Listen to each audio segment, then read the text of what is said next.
Hello, we're here today with Jennifer Yaros, author of Conditioning Your Mind to Fuel Creativity. Doesn't that sound awesome? I need that, I think, desperately. Um, Jennifer, welcome. Thank you. Thanks for having me on here. Awesome. Listen, I want to first ask you some questions about being a writer, about being an author. So we're going to kind of dig into your brain here a little bit. Okay. Tell me, does writing energize you or exhaust you?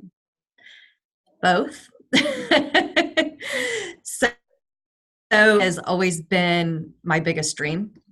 And I do it professionally, technical writer. So those manuals that people use to prop up things and, don't actually read, I write those. But I've always wanted to write a book. That was always my dream. So I was fortunate enough that my company charged me with writing my book. And it was so exciting. And but I would miss deadline after deadline because I was rooted in fear. I was afraid somebody would tell me that I shouldn't be a writer, that I'm horrible, and it would crush my dream.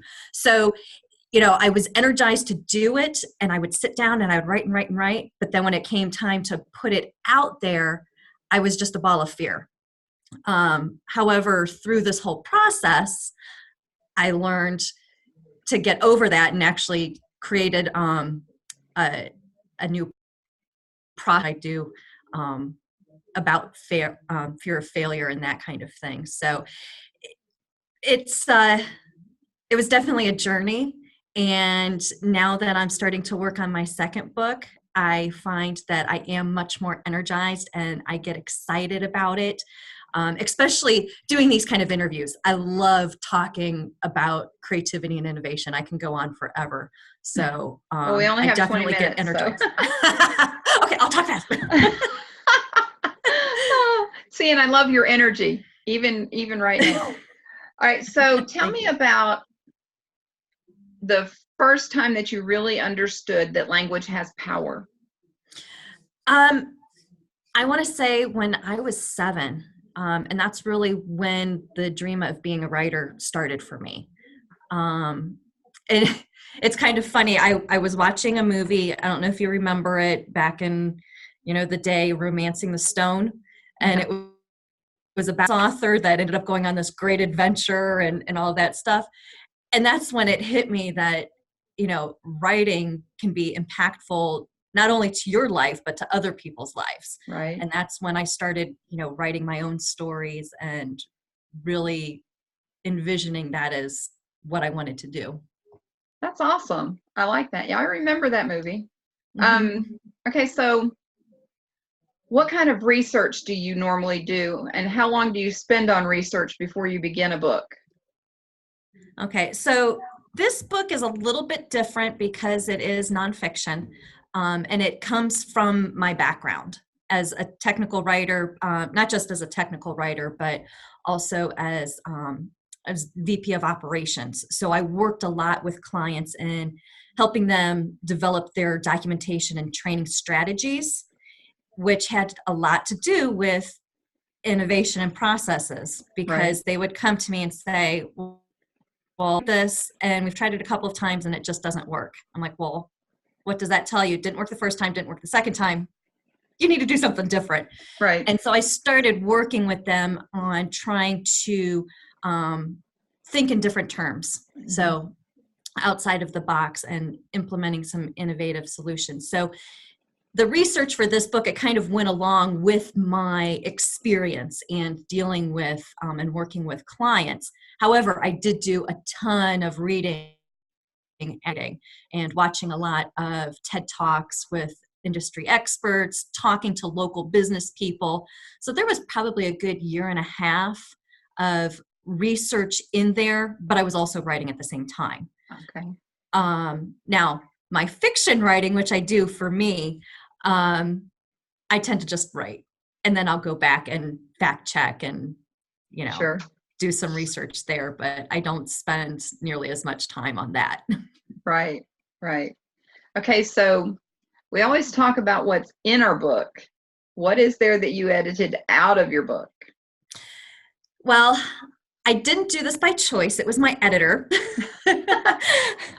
Yeah. I tend to write like I talk, and I love little references and little jokes, especially around pop culture.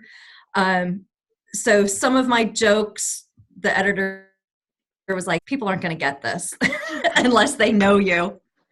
So let's take this out. So now he did leave some of them in there because he realized it was my personality and it made sense with it. But Right. yeah, there were some of my little jokes that were taken out. That's just no fun. Right? Okay, so Jennifer, what does literary success look like for you? Literary success means that I will be able to continue doing this for a life. That's really what I want to do, and that it's going to help fuel my coaching and consulting end of the business. Awesome. Awesome. Okay, so let's dive into your book. Okay. This title, Conditioning Your Mind to Fuel Creativity. How did you come up with that concept? Well, as I mentioned, we found the need with our existing client kept just doing the same thing over and over, and they needed Right. something. And so it started out with innovation, and that's a hot topic with businesses, right? So as I started doing it, I quickly realized that innovation is really the next step. We needed to step back and start with creative thinking, because that's really where it all starts. Right. And people have a misconception of what creativity is. They confuse it with art. So that's really what this book was about, is to teach people what it is and why it's necessary for not just business success, but for personal success. Sure. You know, anything you want to do in your life, you can look to creative thinking to help you get to that goal. And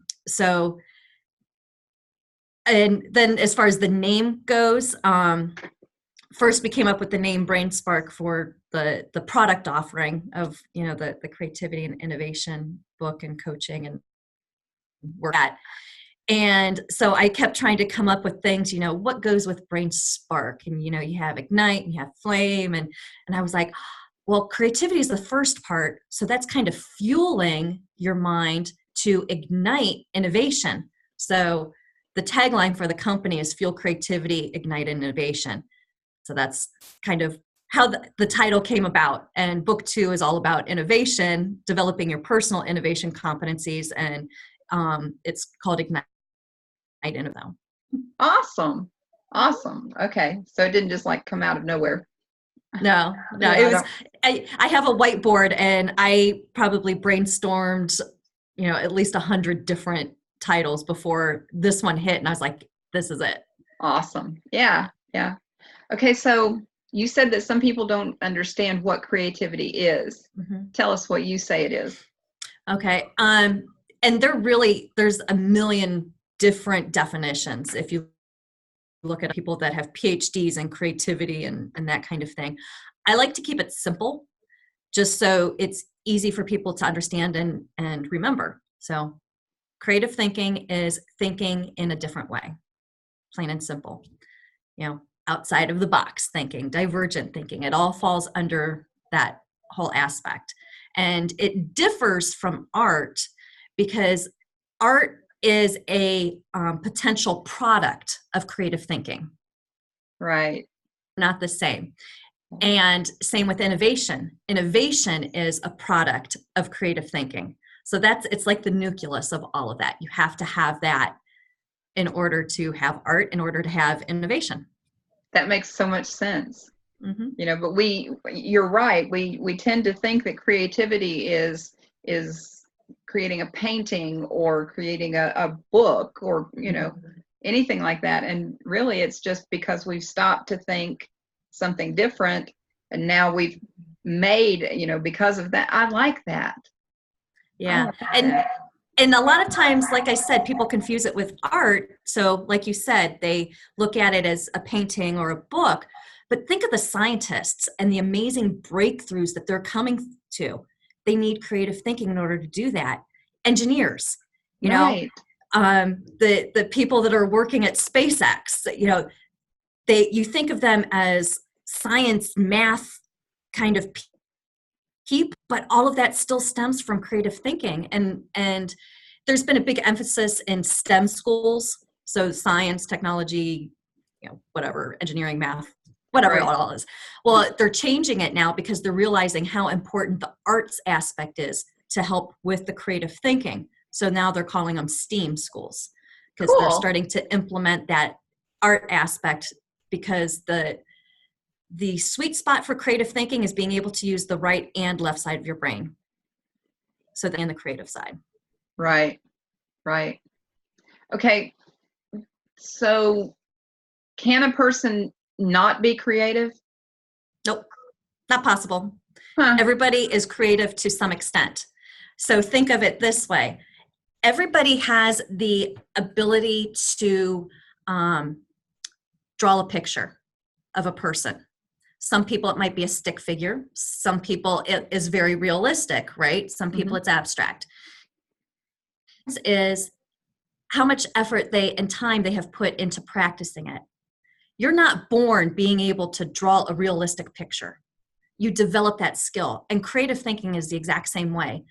We're all born with the ability for creative thinking, just some people practice it and apply it more often than others. So it's a skill that needs to be nurtured, it needs to be developed, it needs to be used in order to get really good at it. And it's never too late is the great thing. Things you can do to start working on developing your creative thinking. Wonderful. Okay. So in your book, and I believe this is part of your courses that you're teaching, you talk about 3 ways to fail like a genius. I got to tell you, that doesn't make sense to me. I don't feel like a genius when I fail. And not many people do. So, and failure actually is very important for creation, because, and success in general. It is not possible to find success without having some kind of failures. You are always going to have something that sets you back, roadblocks, obstacles, whatever.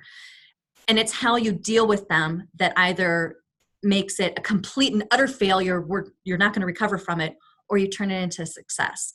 So that's what these 3 steps are, is learning how to deal with the failure and turning them into a success. One is embracing failure. Like I said, it's going to happen. So accept it, embrace it. But you also have to identify, where is this coming from? A lot of times it's our inner critic telling us we're not good enough, this is stupid. Yeah. You got to shut that down. And if it's other people that are judging you, get away from them. If that's toxic, or find out where's that coming from. If it's your boss or something, what is making them criticize this, and maybe deal with it that way. And having a support group.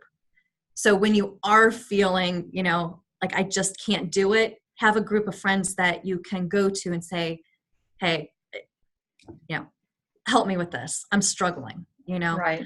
The next part is learning from your failures. So, okay, you accept that failure happens, but if you're just accepting it and not doing anything with it, you're going to keep failing. Didn't work the first time, didn't work the second time. Right. So learning from what went wrong, what went right, and how do you mitigate the risks in the future? How do you turn it around? And then the last one is reassess failure. And these are some of my favorite stories. I collect stories. Sometimes what we think is a failure really isn't. It's an example is Slinky, the toy, the metal toy. Right. Originally, that guy was tasked with developing a strong spring that will help protect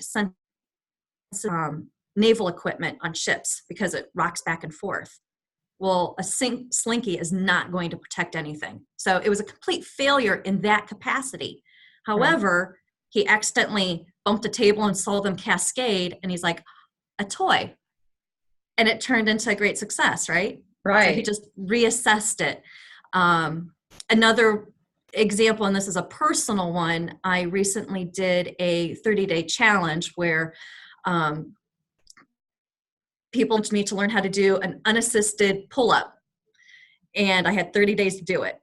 Well, I was overweight. I hadn't been very active, no muscles, never done a chin-up in my life. I tried it, and I did not accomplish it in 30 days. However, I still found it as a big success because I ended up losing a lot of weight. I got in shape. I found my joy for running again. So ultimately, I reassessed the failure, and I was like, it really wasn't. Right. That's just not how I envisioned it. I like that. Oh, I really like that. That could radically change a person's life. Absolutely. Absolutely. Wow. Okay, so when we write, we typically write our books to someone. Who did you have pictured in your mind as you were writing this? So, like I mentioned, my company tasked me with this, so it was really an answer of issues that I saw my clients having. However, when I was sitting down and writing, that's not who I was envisioning. I was really envisioning myself, because everything that I was writing, these are things I wish I had known before. And probably some of the little jokes that the publisher took out was because I found them amusing.